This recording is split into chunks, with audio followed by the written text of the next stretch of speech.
Hola amigos de YouTube, hoy les traigo un video especial. La muerte de Ruitilio Torres. Primero yo quiero aclarar que el testimonio obvio no lo hice yo. Lo decidió dar su mejor amigo. Bueno, sin nada más que decir, empecemos.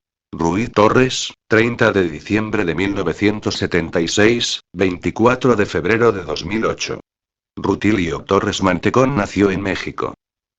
Yo trabajaba de camarógrafo en el programa de Art Attack en la época donde conducía Rui Torres y las grabaciones se hacían en Londres. Él era muy dedicado y le encantaba su trabajo, además se llevaba bien con todos en la producción, siempre cuando se terminaba de grabar un episodio platicaba.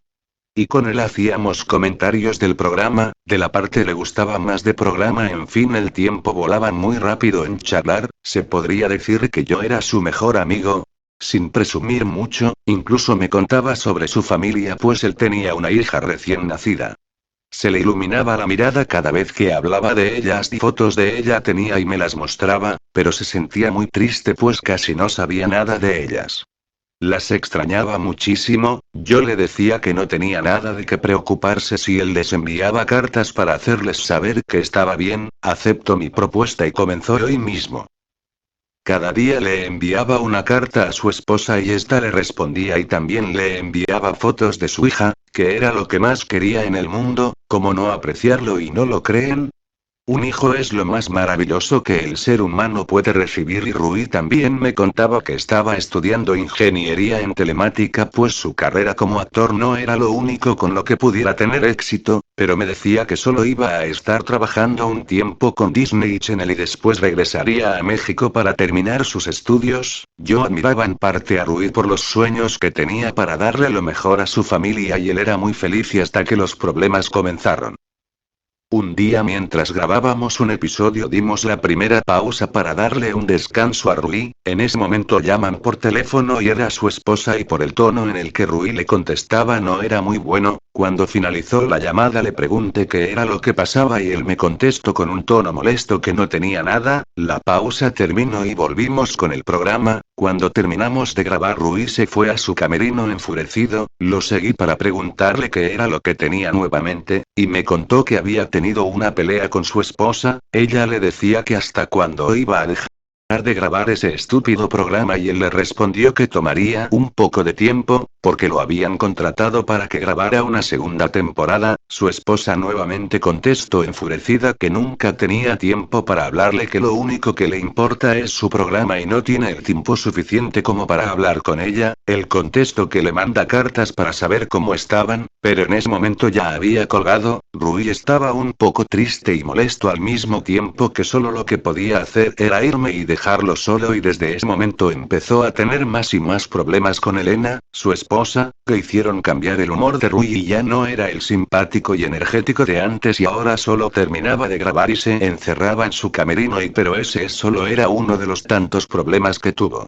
En el 2002 ya estábamos grabando la segunda temporada, y al parecer todo volvió a la normalidad, y Rui se veía más contento, y todo su coraje había desaparecido, pero fue por solo un momento. Un sábado por la tarde estábamos Rui y yo en su departamento charlando, cuando su teléfono suena. Él contesta, y se queda callado. Su mirada comienza a cambiar hasta que emite un grito leve, y cuelga el teléfono. Se altera demasiado y yo le pregunto que sí, qué le pasaba. Estaba muy alterado y daba vueltas por todos lados. Vuelvo a preguntarle qué le ocurría y él me contesta con un nudo en la garganta: mi hija está muerta. Yo me quedé sorprendido, no lo podía creer yo también, y le dije que tal vez se trataba de una broma y él me decía que no. Le habían hablado del hospital preguntando por un tal Rutilio Torres, al cual afirmó, y fue cuando le dijeron que su hija había sufrido una fuerte pulmonía de la cual no pudieron hacer nada. Él lloraba desconsoladamente y culpaba de todo a Elena, era lo único que hacía. Tuvo que irse a México para que él declarara por el cuerpo de su hija, para saber si no se trataba de otra persona, pero y lamentablemente era cierto, su hija estaba muerta.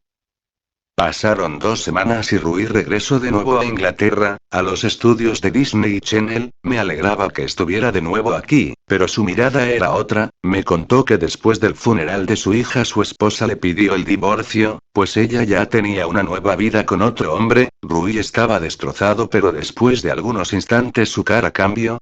Como si nunca hubiera pasado nada. Bueno, y hay que comenzar de nuevo, me contestó. Yo le dije que hacía bien que actuara de esa manera, pero en el fondo su mirada no me daba buena espina, solamente le seguí la corriente y desde ahí fue donde cambió completamente. Después de que se terminara de grabar un capítulo, Rui se iba a su camerino entusiasmado, como si tuviera algún plan o tramara algo. Lo seguí para saber qué es lo que hacía, pero siempre se encerraba. Solo lo que podía hacer era pegar mi oído a su puerta y escuchar. Oía que hablaba con alguien, murmuraba e incluso se reía de una forma macabra. Sentía un escalofrío que recorría mi espalda cuando lo oía, y así estuvo por meses mientras se grababa la segunda temporada. Todos en el estudio notaban su cambio, de hecho llegó a agredir a los productores y a otros trabajadores, los amenazaba y les gritaba. Cuando la segunda temporada estaba por llegar a su fin, decidieron que Rui ya no podía trabajar más, por su conducta, que ya no tenía remedio. Ese mismo día lo llamaron y le dieron su carta de renuncia. Rui estaba tan molesto que se lanzó contra el productor, lo estaba ahorcando. Llamaron rápidamente a los guardias y lograron sacar a Rui. Él gritaba: acaban de perder lo único bueno de su canal, imbéciles.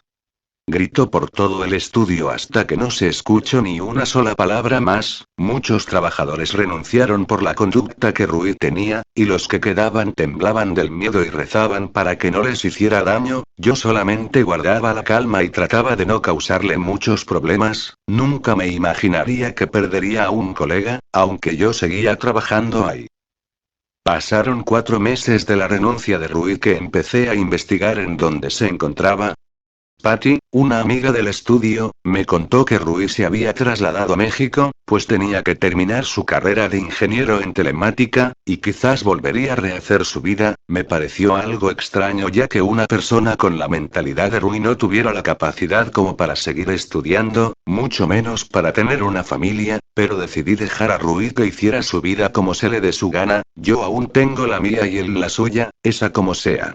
Varios días después, cuando llegaba del trabajo, sonaba el teléfono, contestaba pero no se oía nada, contestaba pero era inútil, nadie contestaba. Hasta que colgaba el teléfono. Las llamadas continuaron por meses, hasta que dejé de recibirlas, pero ahora ya no me molestaban por teléfono, ahora era por correo. Me enviaban alrededor de 200 mensajes por día y lo único que decían era: ayúdame, estoy solo. Pensaba que se trataban de virus o basura que la gente envía, así que solamente las ignoraba y las borraba, hasta que un día me llegó el mismo correo pero tenía algo diferente. Fui más abajo del mensaje y este tenía escrita una dirección. De nuevo me dije a mí mismo que eran solo correos basura, pero me picó la curiosidad y anoté la dirección. Salí de mi casa y seguí la dirección, hasta que me llevó a un edificio. La dirección además tenía el número de la habitación a la que debía entrar. Entré al edificio y comencé a buscar la habitación 203, subí las escaleras hasta que finalmente la hallé. Me paré enfrente de la puerta y comencé a tocarla. Para mi sorpresa no contestaba nadie, así que tomé la perilla de la puerta para comprobar si tenía candado. Cuando toqué la perilla, de repente sentí un escalofrío recorriendo toda mi espalda, y podía sentir un ambiente negativo. Se sentía pesado y sofocaba. Le di vuelta a la perilla fácilmente, lo que decía que la puerta no tenía ningún candado. La abrí lentamente, para lo que descubrí era un departamento desordenado y sucio. Caminé por la sala pero era difícil ya que había muchas cosas tiradas en el piso, además apestaba como si un animal hubiera muerto. Hasta que llegué a una puerta, la abrí lentamente. No podía creer lo que veía. Estaba el cadáver desnudo de una persona. Me horroricé demasiado. Me acerqué lentamente para ver de quién se trataba. Me paré enfrente de él y era Rui. Además tenía una nota pegada en su pecho. Decía: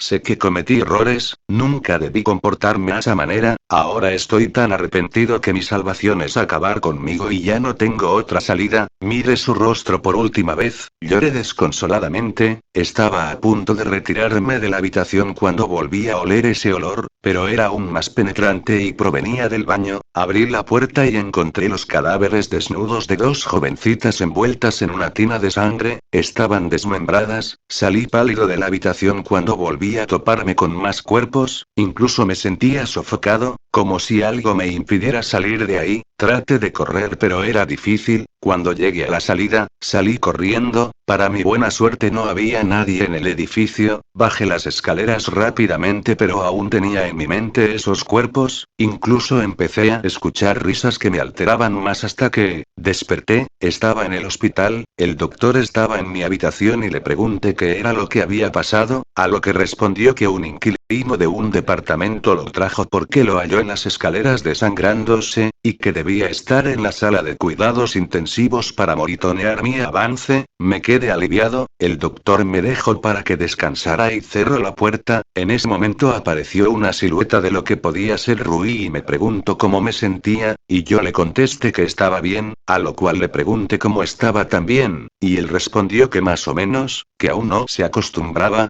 ¿Te acostumbrarás?, le respondí. No pasó más de un mes y me dieron de alta. Desde aquí en adelante, ya nunca más estuve solo. Bueno, espero que les haya gustado el vídeo. Por favor, deme un like, que no te cuesta nada. Si